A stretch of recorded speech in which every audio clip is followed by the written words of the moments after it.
Hi, we're Mitchell Museum, and you're watching Entertainment Focus. What's the meaning behind the name of your band, Mitchell Museum? The name of the band? Yeah. Well, we spent a long time sort of trying to find a good name, and went through a lot of bad names, and we fought a lot over various different things the band could have been called. Maybe one person hated it while everyone else loved it, two people liked, some people weren't so sure. And then you suggested Mitchell Museum? I saw a poster for a sort of exhibition thing that was in Mitchell Library in Glasgow, and I said, oh, that might be a good name for a band, but let's not call it that because people will get confused, so let's call it Museum instead. There was a lot of process that went into. Well, it was basically the one thing that rather than everyone hating it or somebody hating it, is that when everyone went, yeah, that's okay. Alright. Nobody hates this, so hopefully you wrote it down. You wrote it down. Really wrote it down, and it looked quite nice written down. So we thought curvy and smooth. Yeah. Quite pleasant. Aye.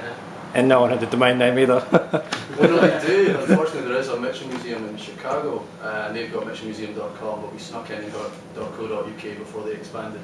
They're our main rivals. That's good to know. Musically and on the web. Artistically as well. Pretty much. They were topping the polls for a while, but I think we're sneaking up there. I think we beat them in a fight. I think we would. I've seen them, they're mostly old women. But they are a museum, like an actual museum. They are an actual museum. And which means there'll be a lot more of them. It's true. Yeah, I never really thought about numbers. I never thought about it this much. I didn't realise we had to have a fight. That's not happening. Okay, then you guys got signed through Elektra French, the independent label. How did that come about? We signed ourselves. Yeah, well basically Elektra French, did we? I run a kind of t-shirt business, it's a fashion-based thing called Elektra French. Right. And it kind of developed from that. I think we put a wee tape initially. We thought it'd be fun to put out a tape single. So we did, I think it was just 100. 100 copies initially. And then because of the kind of reception of that and how sort of easy we'd found it. Well, it was quite easy because I sat at home and recorded 100 tapes on my cassette deck. So for everyone else, it was really easy. But because of that, we just thought might as well to kind of make the album and put it out ourselves. Yeah. So we kind of started a label basically because it just seemed like the quickest way of getting the album out because we had it, we wanted to get it out, and I'd been talking with people who could have waited about and gone through negotiations and stuff, but I think, well, we were sick of listening to the album, basically, and we thought, well, other people have to do it now as well, so between us, we've all kind of grouped together and started Elektra French.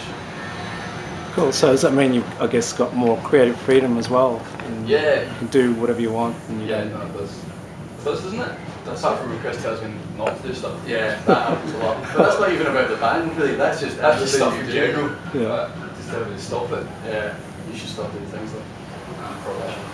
But no, I mean, we had sort of various people saying about the albums, particular tracks that we thought, have we gone to a major label, we have made it onto the album, and they were some of the the better tracks to make it more interesting. Yeah, there's been like comment on some tracks that people said that they feel maybe if there was like an outside influence, then maybe they wouldn't get a feature on that. I don't know if that's the case, but we're pretty strong. Like, we could fight old women, we could probably fight a record label. Yeah, I think.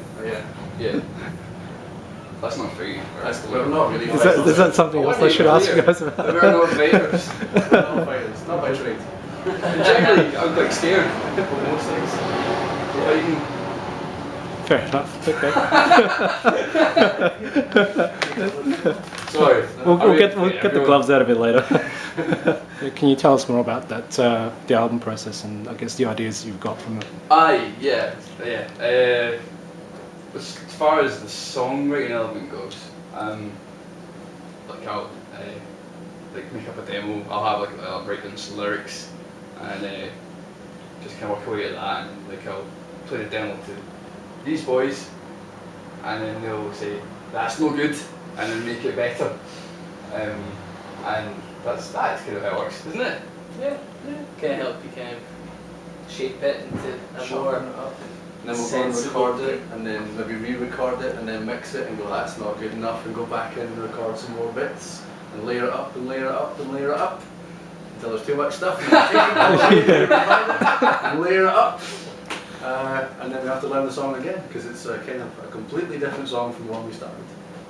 As I was going to say, there's a lot of layers in a lot of your songs as well, and there's almost a very theatrical feel to some of your songs. Is that a very deliberate choice? Certainly, I know that I personally like big arrangements. I like a lot of stuff going on. Sometimes I like too much stuff going on. Yeah. Sometimes we have to make Cammy not have as much stuff going on. Yeah. He's only allowed to play with one finger, just in case. But it's true, that's the great part about our band. Where you take stuff out. That is good, no, that is good, that. Yeah. But I like a lot going on. I mean, like, how many, like, each song's maybe got like 12 vocal tracks on it, and it's just the two of you? Yeah. That's Kind of like Queen. I think that's more what the second album's going to go, really. So obviously there's also a lot of influences on that album. Now, can you tell us about, I guess, the deliberate influences? I can hear some things like Animal Collective, for example, or maybe even something like Passion Pit, especially with your singing, Cammy. Yeah. It's certainly inspired by these sort of bands. And I've said before, actually when I first heard Animal Collective, I couldn't stand them at all. I didn't like them at all when people kept telling me I should listen to them. And I didn't really get into them until I think it was their album Strawberry Jam, and there's like a sort of dinosaur sound that's in the first track, and that made me excited. And I thought, oh yeah, that makes me want to sort of sample music now. So they sort of inspired me to start sort of playing with samples and stuff.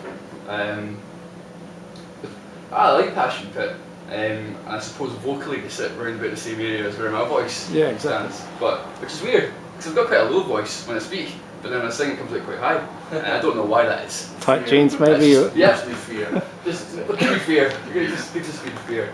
But yeah, so there is influence on those kind of sort of quite a lot of American sort of psychedelic-y, sample-tronic. Flaming Lips kind of stuff. Yeah. There's certainly sort of influence from those bands. That's fair to say. Yes. Cool. Okay. Now, is it true that two of you got kicked out for playing the A-Team theme song? In college. I was in college. Yeah. Basically, what was that? On our lunch break, we went to a wee pound shop and got there was a wee keyboard that was there for like £1 because it was a pound shop, wasn't it? And so me and the key clubbed together, 50 pence each, which is true. I went out without lunch that day, and Just for the sake of just for the half keyboard. I think you still have the keyboard perhaps. Yeah, we were just sitting in class, and the man Ted McKenna, he was doing his lecture, and we were not very good at college really, were we? We were just kind of playing around. We should have been listening, but instead we were playing the A-Team, and he had a hard day, I think, so he wasn't for it anymore. So yeah, basically we got in trouble, but we passed, didn't we?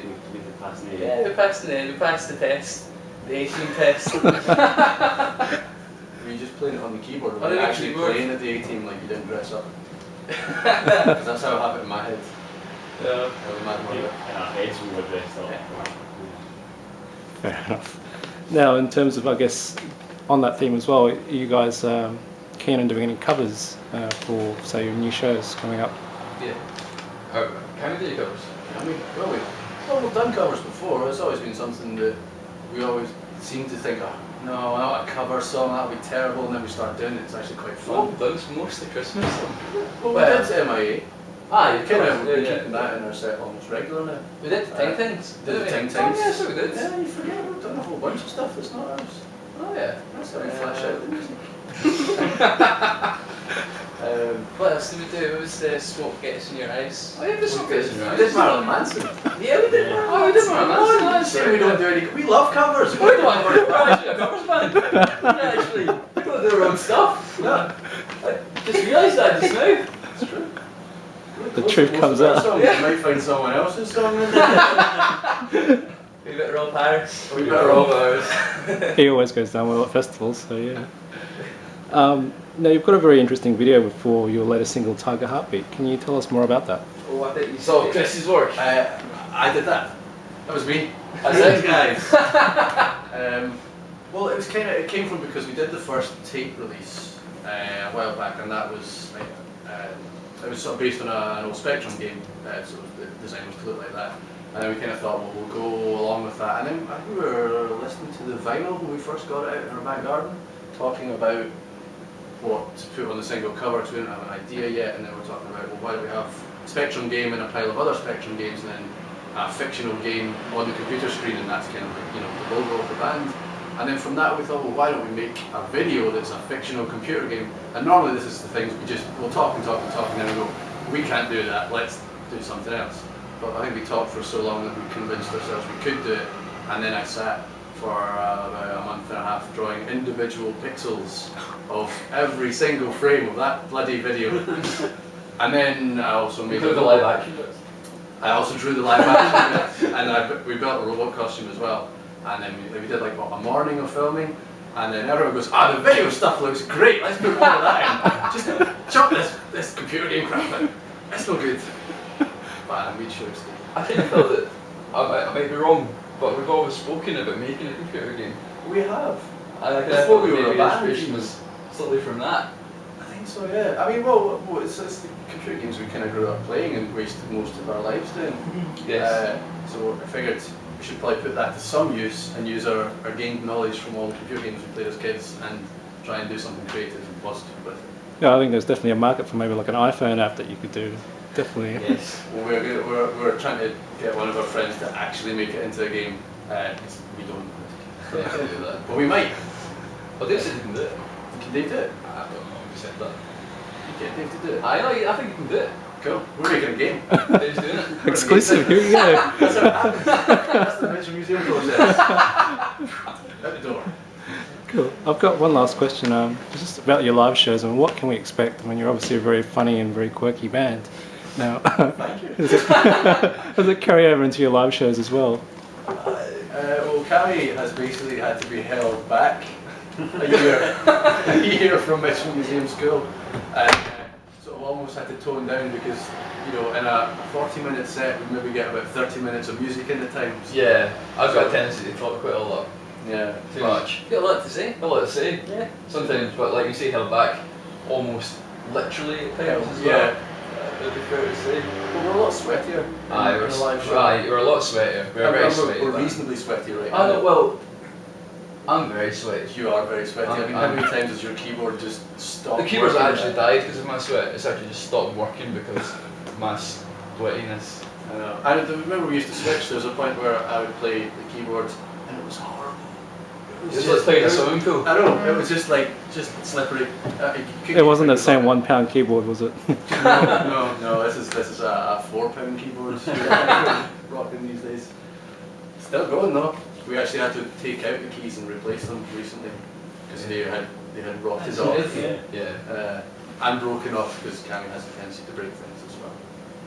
Yes, I'm a cumbersome man. Yeah. You must go through a lot of instruments. No, we just keep rebuilding the same one. Just keep sellotaping, gaffer taping. I know.